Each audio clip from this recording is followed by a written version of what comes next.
It started with a snap decision on a dimly lit street corner, an injustice born of biases that ran bone deep. Two officers, driven by arrogance and prejudice, spotted a black man they assumed fit a criminal profile.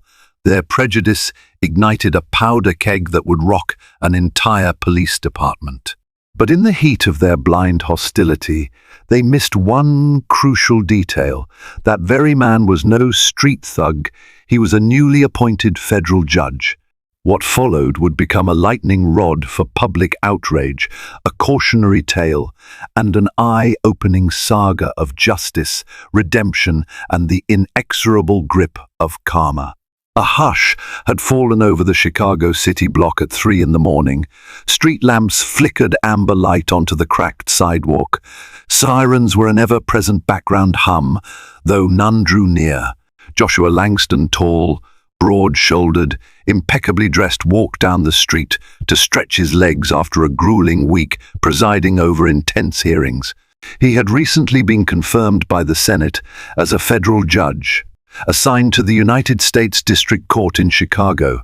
It was an appointment he'd fought for tooth and nail, forging his reputation in the crowded halls of Harvard Law and polishing it in countless civil rights cases.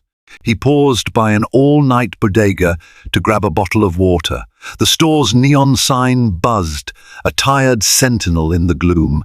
As he stepped out, 2 patrol officers, Thomas Kowalski and Rex Martin, drove by. Their cruiser slowed to a crawl. Their eyes caught sight of Joshua's elegant suit, crisp tie loosened at the neck, briefcase in hand. It should have been obvious he was a professional, maybe a lawyer or businessman. But to these 2 men, prejudice overshadowed logic. They rolled down the window. "Hey, you! Come here!" Kowalski barked. No greeting, just an order. Joshua, used to dealing with heated personalities in court, responded calmly. "May I help you, officers?" He maintained polite formality. Instinctively, he knew something was off, their stance too rigid, their gazes suspicious. Martin stepped out of the cruiser, hand already on his holstered weapon. "What are you doing out here at this hour?" he asked, voice tense. The question itself felt laced with accusation. Joshua raised both hands, palms out, in a universal gesture of surrender. "Just out for a walk. I'm heading back to my car." Kowalski slammed the door shut and walked up, posture aggressive. "We got a report of suspicious activity in this area. You match the description of someone who's been casing storefronts." Joshua's mouth went dry. He knew where this was going. If he argued or got defensive, the situation could escalate. Yet, if he didn't assert his rights, who else would? He set his briefcase down carefully. "Officers, that seems unlikely. I'm a judge. I just finished work and needed a breather." Martin rolled his eyes. "A judge, huh? Didn't know they passed out black robes in the discount aisle." He let out a short laugh. Alarm bells rang in Joshua's head. He mentally recounted everything he'd learned about dealing with an unpredictable police stop. He decided not to reach for his identification too suddenly. "My driver's license is in my right pocket," he said slowly, "along with my judge's ID. I can show you." Kowalski spat on the ground. "Shut up, or I'll find a reason to bring you in." Then he grabbed Joshua's arm. The motion was forceful enough to jar him. Before he knew it, his face was pressed against the cruiser's hood, arms twisted painfully behind his back. Protest leaped to Joshua's lips. "I haven't resisted. Let me identify myself properly." But his voice was ignored, drowned by the snap of handcuffs. The cold steel clamped around his wrists. An ominous churn of storm clouds gathered overhead, and a cold drizzle began to fall. Martin pushed Joshua into the back of the squad car. Kowalski pulled away, tires screeching. Inside the claustrophobic rear seat, Joshua's heart pounded as he considered the magnitude of what was happening. He was a federal judge, but at that moment it meant nothing. He felt fear, outrage, then calm. Over years of public service, he had learned to keep composure under fire. Surely, he thought, once they got to the station, one phone call would clear everything up. The drive took less than 10 minutes, but it felt like an eternity. As soon as they arrived at the precinct, Joshua was yanked out and shoved toward the booking area. Other officers were milling about. Some recognized him from the local news coverage of his swearing in, but seemed uncertain, tongues tied by the surprising context. Is that Judge Langston, they wondered silently? At the processing desk, Sergeant Maria Delgado, who had been following Joshua's career since he was an activist lawyer, raised a brow in astonishment. "Tom, Rex, what's going on here?" Kowalski sneered. "Another suspect. He says he's a judge, but he's probably just scamming." Delgado studied Joshua's face carefully. Then her eyes darted to Martin. "ID him properly," she said. Her tone was urgent. She suspected something was off. Kowalski rifled through Joshua's wallet. He snatched out a metallic gold card bearing a federal seal, the official ID for U.S. District Court judges. He stared at it, his eyes widening. Slowly, understanding dawned on his face. He had just manhandled a man whose word carried the weight of federal law. One phone call from Joshua could upend Kowalski's entire career, but instead of apologizing, Kowalski's face twisted in resentment. Pride and bigotry locked him in denial. "This could be a fake," he declared. Though the seal and the holographic text looked very real, Delgado, expression dark with displeasure, motioned for them to release Joshua from the cuffs. That's definitely genuine. This is Judge Joshua Langston. You two just arrested a federal judge without probable cause." Her voice was barely controlled. Words spread through the station like a brush fire. Officers leaned in from every corner, ears pricked, minds whirring. The tension escalated as Joshua stood there, cuff marks reddening his wrists, still calm. "Let me phone my clerk," he said quietly to Delgado. An immediate hush descended as Delgado removed the cuffs. Joshua rolled his shoulders, the tightness still throbbing. He took a moment to center himself before speaking. "Officers Kowalski and Martin, is it?"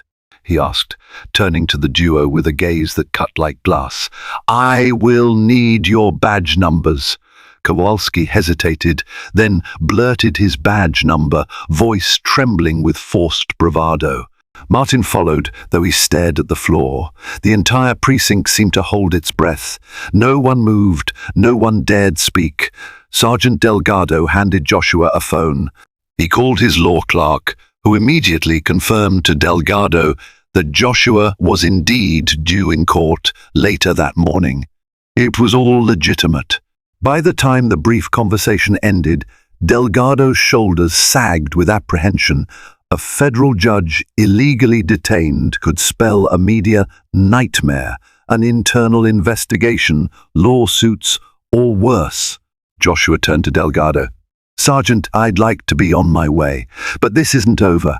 A hush clung to the walls. He walked out, shoulders upright, though he felt a mixture of humiliation, fury, and disbelief. The station doors swung shut behind him, letting in a draft of chilly wind, and with it the seeds of consequences that would soon blow right back into that precinct. Kowalski and Martin exchanged glances. Word from the command staff arrived swiftly, summoning them to the watch commander's office. Captain Louise McGowan, a stern woman in her late 50s, sat behind a steel desk, tension radiating from her like heat waves. "Do you two realize what you've done?" she asked. Each syllable was clipped, every word a loaded gun. "A federal judge just walked out of this station, illegally arrested by you both." Martin looked at the floor, silent. Kowalski squared his shoulders, defiance burning in his eyes. "We had reason to suspect him." The call about a prowler, McGowan's fist slammed the table, rattling a half-empty coffee mug. "Don't feed me that nonsense. I heard you refused to look at his ID. You laid hands on a cooperating civilian. We could be facing a departmental inquiry. You'd better hope we handle this internally." Because if it goes to the Department of Justice, they'll make an example out of you. Outside, a handful of officers lingered, listening, rumors swirling like crows around a fresh carcass. Whispers began some felt justice should be served. Others resented that the big shot judge might cost two cops their careers. Tensions brewed. The entire department felt the friction of the upcoming storm. Across town, in a sleek high-rise that housed the U.S. District Court for the Northern District of Illinois, Joshua sat in his chambers. Tall windows overlooked the city. He fiddled with his gavel, memories of the night's incident replaying like a broken record. Rage and sorrow warred in his chest. This was far from the first time he'd encountered prejudice, but it was certainly the most blatant and personal violation of his dignity in years. He picked up the phone to call his mentor, Judge Sarah Wilcox, a trailblazer who had been the first African-American woman to serve on the Illinois Supreme Court. She listened intently, occasionally sucking in her breath at the worst details. When Joshua finished, her voice was measured but tremored with empathy. "These officers need to be held accountable," Wilcox said. "But as a judge, you know how these things go. They'll try to spin it. They'll paint you as combative. Are you prepared for that?" He swallowed hard. "I know the risks, but I refuse to let them warp reality. I'm done staying quiet for the sake of not rocking the boat." Wilcox hesitated. "There's someone who can help. You remember Special Agent Russell Carter from the FBI's Civil Rights Division? He owes me a favor." Joshua nodded. He did recall Carter, a man who had gone after corrupt officials with unrelenting zeal. Perhaps a federal-level push would prevent any cover-up. "I'm open to it," he said. And so a call was placed, forging an alliance that would become crucial in the unfolding drama. It started as a rumor, but soon the local news outlets caught wind. Federal judge allegedly detained by Chicago police. Social media lit up. Twitter, Facebook and Instagram feeds swarmed with outrage. The hashtag Justice for Judge Langston trended for days. Civil rights groups, including the Chicago chapter of the NAACP, condemned the incident. Angry phone calls and emails flooded the police department's public relations office. Within 48 hours, national networks picked up the story. It gained traction because it wasn't just an ordinary citizen caught in the gears of a broken system, it was a sitting federal judge. The local police union scrambled to defend Kowalski and Martin, claiming the officers had acted on a credible tip about suspicious activity. But that story unraveled when transcripts of the 911 call leaked, revealing no specific suspect description, had been provided only a vague mention of someone lurking. Interviews and commentary from legal experts and community leaders painted a dire picture. Some said, "If they can do this to a federal judge, imagine what they do every day to ordinary black citizens who lack power or resources." The anger was palpable, a tide that threatened to wash the entire department in scandal. As the heat intensified, Kowalski and Martin grew bitter, not remorseful. Strangely, many of their colleagues distanced themselves, offering minimal support. Tensions splintered the unity of the precinct. Whispers that the two officers had a history of racially motivated stops surfaced, prompting an internal affairs inquiry. Old complaints re-emerged, files that had been buried or quietly closed. One evening, Martin found a note in his locker, "You're on your own." Stung, he crumpled it up. He felt the shift in the station's corridors where once they had friends, now they were pariahs. The fear was palpable. Captain McGowan avoided meeting their eyes. The union rep offered only guarded statements. Kowalski seethed. "They're throwing us under the bus to appease the press," he snarled to Martin. "We did nothing wrong, and now they're turning on us." Martin wanted to believe that, but a nagging guilt gnawed at him. That night still replayed in his mind, Judge Langston calmly telling them he had ID, and they ignored him. Martin had glimpsed the determination in Langston's eyes. He knew they'd crossed a line. Yet, to speak up now might be suicide for his career. So he stayed silent. Under normal circumstances, a federal judge is expected to keep personal controversies at arm's length. But this was no typical scenario. Judge Langston's identity had been forced into the public eye. At first, he tried to remain measured, giving no official statements beyond confirming basic facts.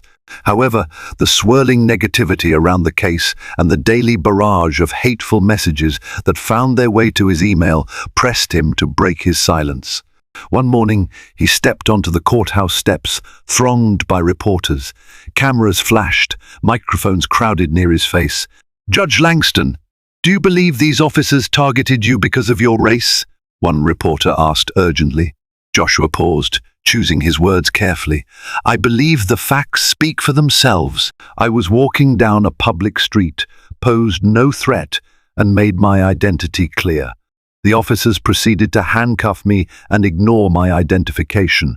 Draw your own conclusions." Another reporter, "Are you seeking legal recourse?" He drew a breath. This situation highlights serious concerns about law enforcement practices. "I'm exploring every legal and administrative avenue available. But this isn't just about me. This is about the countless individuals who might not have a federal ID card to shield them." His measured tone belied the fierce emotions roiling inside him. The press conference exploded across headlines, fueling the national conversation about racial profiling and abuses of power. Not long after, Special Agent Russell Carter arrived in Chicago. A man in his 40s with a wiry frame and a steadfast gaze, Carter had built his reputation tackling tough civil rights cases. He reached out to Sergeant Delgado for an informal meeting. They rendezvoused at a quiet diner near the station, discreetly occupying a corner booth. Carter leaned in. "I've heard about your department's past complaints. Hush-ups. I need you to confirm or deny." Delgado sighed. "I'm not at liberty to say much without jeopardizing my position, but let's say we have a few ticking time bombs in the department. Kowalski and Martin have been the subject of multiple complaints, mostly from minority residents, but each time they've somehow skated free. This time, they messed with the wrong man." Carter nodded gravely. "We're opening an investigation. If you can point us to any relevant files or statements, it'll help us piece this together." Delgado's conscience warred with her fear. She knew that providing internal documents would be a risk, but she despised how a handful of bad officers tarnished the department's entire reputation. "Let me see what I can do," she finally said, her voice low. With that, a federal probe was officially launched. No matter how the local department tried to spin it, the FBI had arrived, and there would be no easy cover-up. Meanwhile, the city itself reflected the conflict. Protests erupted in front of the police station, peaceful at first, but marked by simmering rage. Chants of no justice, no peace reverberated in the crisp autumn air. Activists hoisted signs demanding accountability. There were also demonstrations led by the police union, claiming the officers were being scapegoated. The tension mounted into a standoff, dividing communities. Chicago's mayor found herself besieged by both sides, calling for calm as she attempted to navigate the public relations nightmare. In an effort to diffuse the uproar, the mayor's office arranged a private meeting with Judge Langston, community leaders, and high-ranking officers. Held in a stately conference room in City Hall, the meeting began with forced civility. Captain McGowan was present, as was the mayor, flanked by her aides. Representatives from the NAACP, local pastors, and civil rights advocates joined them. Judge Langston arrived, impeccably dressed but solemn. Murmurs filled the room. When the conversation began, McGowan tried to present an apology on behalf of certain officers. Judge Langston quietly listened, but his expression remained unchanged. Finally, he spoke with a voice steady and clear. "An apology is not enough. We need systemic change. We need assurances that officers like Kowalski and Martin, who disregard basic rights, are removed or retrained. We need to ensure accountability measures are enforced." His words hung in the air, resonating like a verdict. The mayor nodded. "We're prepared to form a special commission to review departmental policies. Let's collaborate on real reform." Yet, As promising as it sounded, many in the room doubted the sincerity of the political gestures. Reform commissions had been announced before, then quietly dissolved under pressure. The question was whether real change could finally be forced by a high-profile scandal. Days later, Delgado discreetly slid a battered folder to Agent Carter during a late-night rendezvous in a parking garage. Inside were copies of complaints against Kowalski and Martin, patterns of excessive force, racial slurs documented, intimidation tactics. Each complaint had ended with insufficient evidence or complaint withdrawn. Carter's stomach twisted at the repetition. With this new evidence, Carter arranged interviews with the complainants. Most were fearful, some had moved out of the city. Still, piece by piece, Carter built a mosaic of wrongdoing. A picture emerged of an internal culture that allowed certain officers to act with near impunity. Then came a breakthrough. Rex Martin, the younger of the two officers, reached out through his attorney. He wanted to talk off the record. They met in a small office in the federal building. Martin's eyes were shadowed, sleepless. He looked as if he might buckle under the weight of his guilt. "I can't sleep," he confessed. "This is all a nightmare. I know we did wrong that night. We profiled that man because he's black. Kowalski and I have done it before." Carter observed him. "You realize you're implicating yourself in civil rights violations." Martin nodded, hands trembling. "I know, but I can't keep living like this. I'll cooperate, tell you everything, if there's a chance of leniency." Carter leaned back, silently acknowledging the gravity of what Martin was offering. "I can't promise specifics, but your cooperation will be noted. Let's start with everything you know about how your department has handled these types of incidents." Thus, Martin's confession became the final nail in the coffin for Kowalski's defense.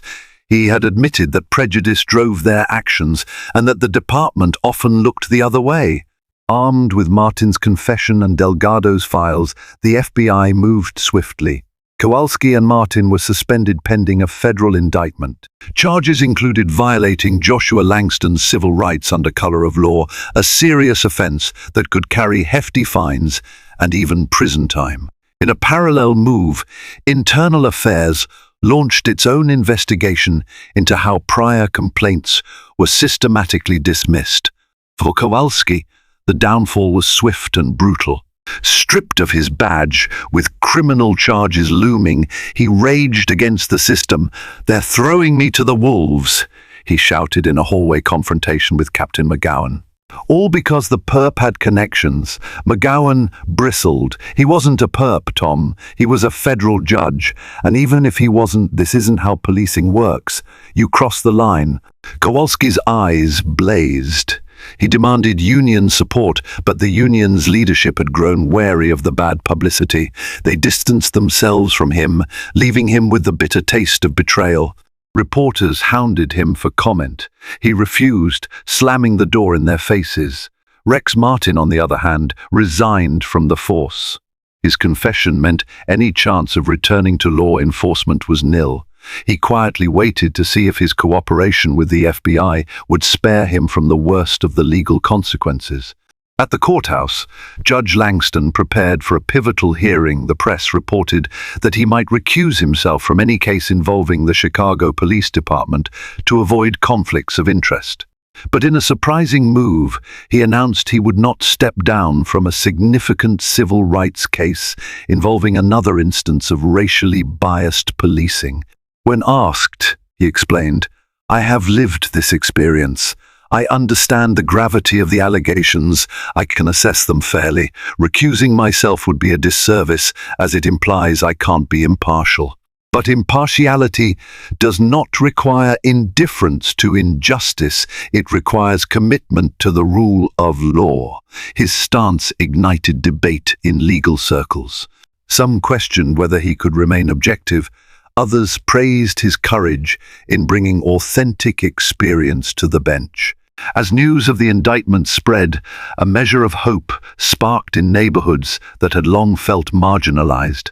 Protesters still gathered outside the station, but the mood shifted from anger to cautious optimism.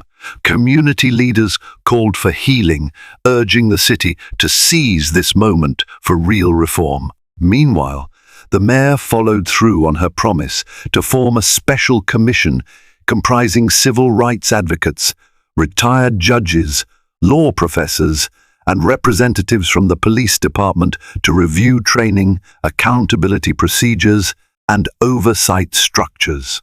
Under pressure from the Department of Justice, the commission had real teeth this time. Their recommendations would carry a federal mandate for compliance.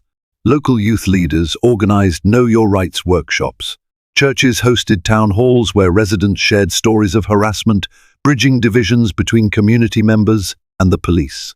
While not a magical fix, these efforts signaled a collective desire to turn a dark chapter into the beginning of real change. A year later, the case against Kowalski and Martin went to trial in federal court. Media thronged the halls, once again shining a spotlight on a city still grappling with its policing problems. Rex Martin testified, detailing how Kowalski routinely targeted black men in high-crime areas, twisting minor infractions into probable cause. He recounted that fateful night, how he saw Joshua's nice suit and briefcase, yet still assumed the worst. How Kowalski mocked Joshua's claim of being a judge, escalating the arrest. Kowalski's defense argued that the officers had reason to suspect Joshua based on the initial 911 call, but the prosecution shredded that argument with the 911 transcripts, showing zero mention of a suspect description. Furthermore, Martin's testimony eviscerated the claim that they acted in good faith. The jury deliberated for less than 3 hours. The verdict, guilty of violating civil rights under color of law. Kowalski was sentenced to 2 years in federal prison and a hefty fine. Martin, due to his cooperation, received probation and community service, though he would forever bear the stigma of his past actions. Kowalski, once a swaggering officer who flaunted his authority, sat in a stark prison jumpsuit, life shattered. The department officially fired him, and the union distanced themselves. The final blow came when his family, shamed by the revelations, relocated out of state, leaving him alone to cope with the consequences of his choices. Rex Martin tried to rebuild his life. He sought therapy to confront his biases, volunteered in mentorship programs, and attended restorative justice workshops. Though many refused to forgive him, some saw his transformation as a testament to the possibility of redemption. He took a job as a security guard at a youth center, quietly working behind the scenes, determined to atone for his mistakes. Joshua Langston continued his judicial duties. The bruise on his wrist had faded, but the memory remained stark. He channeled the pain into his rulings, carefully dissecting cases involving police misconduct. His name became synonymous with unwavering fairness and a willingness to confront systemic injustice. Despite the tragedy, the city gleaned lessons from the fiasco. Under the oversight of the Federal Commission, the police department implemented new training protocols, revised use of force guidelines, and established a citizen review board with real authority. The changes were incremental, but a tangible shift took hold. Gone were the days when complaints routinely vanished. In time, Chicago's streets felt a slight easing of tension. People saw an institution forced to face its flaws and a community that refused to remain silent. The moral arc, while often slow to bend, had finally, in this moment, curved a little closer to justice. Change can erupt from the most unexpected spark. In the wake of this bitter encounter, Judge Joshua Langston not only upheld the dignity of his office, he became a catalyst for a widespread demand for accountability. Through public outrage, alliances with civil rights advocates, and the unwavering pursuit of truth, a broken system was forced to confront its own prejudice. The road to reform is winding, but moments like these prove that justice, though delayed, need not be denied. If this story moved you, let your voice be heard. Share it with friends and family to spark the necessary conversations. Leave a like if you believe in justice served, and leave a comment with your thoughts on how we can advance true equality in law enforcement. And if you want to continue exploring stories that challenge our perspectives, hit that subscribe button so you never miss another powerful narrative. Your engagement matters. Together, we can forge a more just tomorrow.